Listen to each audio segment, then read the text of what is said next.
NBA, man. Let's talk about Joel Embiid, man, the current reigning MVP of the NBA, man. He is just injured his you know what I'm saying, his meniscus. Now, as Bulls fans, we are also certified knee doctors. So we do not know if this is a partially torn meniscus or if it's fully torn meniscus. If he's partially torn, that means he'll probably be back in about 4 to 6 weeks, kind of like Derrick Rose did in the 2013 season.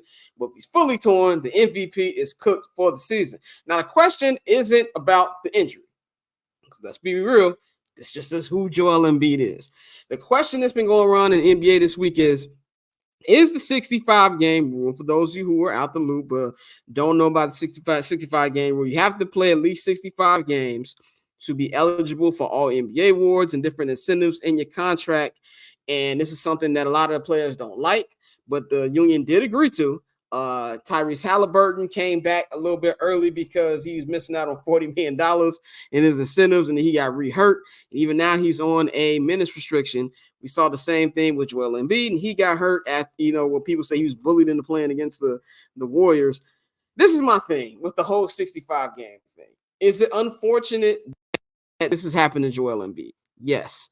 But let's be fucking real. Even if there wasn't a 65 game rule, 9 times out of 10, this would have happened to Joel Embiid anyway. Joel Embiid is an injury-prone player. It just is what it is. That's part of what makes him so frustrating sometimes, is that's just the kind of player he is.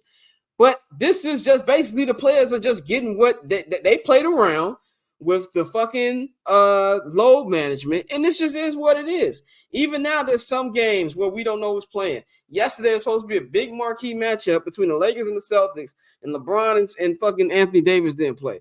They're hyping up that Knicks-Lakers game tomorrow, and we don't know if AD and LeBron are going to be in Madison Square Garden. So it's a night-to-night thing. So if it's something where you have a rare occasion where this happens, it's unfortunate, but I do feel like this is the rule that just needs to stay in place, because if not, people just continue to take games off, and it's going to make the NBA product even more unbearable to watch than it is now. So I don't think the rule had anything to do with it. Nobody bullied this man into playing. You can't convince me that Daryl Morey, Nick Nurse, or any of his fucking teammates were like, no, Nick, you got to play this regular season game against the fucking Warriors. No, this is something where he decided to play.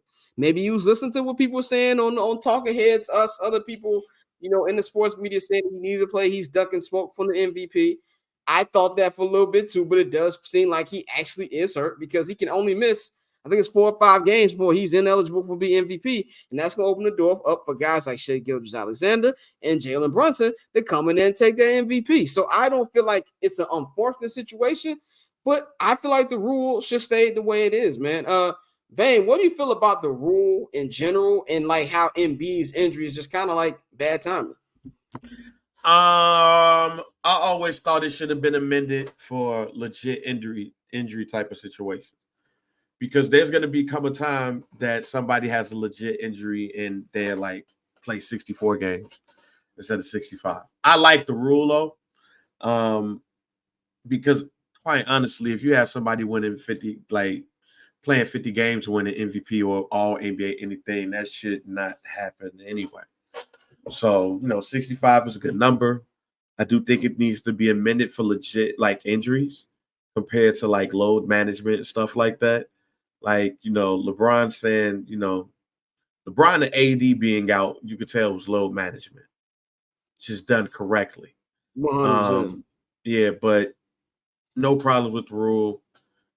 I might move it up to 70 just because the injury thing too, but I'm glad to see there's a rule like that holds players accountable, pretty much. And you'll lose a lot of money too. Like, nobody will lose $40 million. Yeah. I don't care how rich you are. $40 million, $40 million. Exactly. Dante, this is something me and you have debated, I feel like all last year when we were doing the Ball Don't Lie podcast. What's your thought on the rule and, everything that's been going on with Embiid and Tyrese Halliburton, kind of like the backlash that's happened? The rule is just fine. The rule is fine, and they being ridiculous. And before I say my main point in all of this, the player who won MVP with the fewest amount of games was Karl Malone. He played 49 games in 98. And he was hurt. Only 49? That's what I'm reading right here. 98, 99. Yeah, That 98, was 99. The shortened that was season. the It was a shortened that season. was a shortened season. It was only 50 games. There's only one. There's only one season where an MVP played less than 65 games, and that was Bob Cousy. And that wasn't an 80. That wasn't an 82 game season. 82 games. So I say all. Exactly. So I say all that to say, if your ass don't play 65 games, you wouldn't win an MVP anyway. So the rule is just fine. And most importantly, you silly niggas agreed to the rule. You're so right. I'm Exactly. sick and tired of motherfuckers complaining about shit. Well, when you had the opportunity to voice your opinion, go to your union rep and say, "Hey, bro, this is dumb." He didn't do that. So y'all let Grant Williams and them go in there and agree to this shit, and now you got to deal with the consequences. This is why, if you do have a union rep, you should probably speak up, my nigga, if you don't like something. But they didn't do that, so here we are. So like, once again, but y'all know, stop bitching, bro. Like you signed up for this. Like, go play the games. You can pay $40 million a year. You don't want to play 65 games? Okay, bro, you got it. This is what basketball is, what it is right now. Yeah, I think you hit the nail on the head. Like, when you sign for a deal, it's something that you knew was gonna happen. I don't want to hear that shit, man. That's just pretty much where I'm at with it, man. And I feel like they'll get over it. This is an extreme situation with a nigga that was gonna get hurt anyway. And I hate to say that because I love Embiid. I'm a big fan of Embiid, but that nigga was gonna get hurt any goddamn way. Let's just cut the shit. And I feel Tyrese Halliburton a little bit more than I do Embiid. Like, I wouldn't want to miss out on $40 million either. But I do think there probably should be some tweaks. But Joe Dumars was on NBA Today with Malik Andrews, and that nigga was like, "Nah, there will be no tweaks." Like he said the same thing you said, Dante. They agreed to it. So this is how it's gonna be, and it's unfortunate. You're like, it's really silly when you think about it. Like, and like, because I'm the same person who hates that whole $3 million slave shit. Like, don't play with me like that. Don't play in my face like that, my nigga. Like, you're a high paid athlete. Stop it.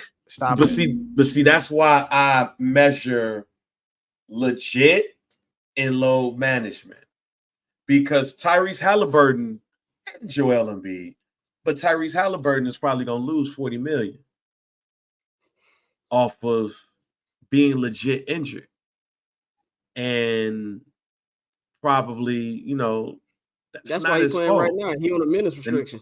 Right, yeah, that's why he playing right now. Hobble, mess around, just pray that he don't hurt himself, even more. But that's a lot of money for a player like Tyrese Halliburton, who should have been a Bull. But time out. Once again, you niggas negotiate these contracts and have these stipulations in them. Yeah. So like, don't tie your money to, well, I gotta play this amount of games and I gotta do this. I gotta trip 3 niggas over here and do that. No, bro. If you want guaranteed money, ask for that guaranteed money. Yep. So like, again, injuries are unfortunate. It's not supposed to happen. Hey, shout out to Alex. The Seahawks definitely just hired Leslie Frazier. But nah, bro. I'm not trying to hear this shit. You see? That paper on these player haters, old news, money on the other line, so I'm not gonna hold you. Money on the other line, so I'm not gonna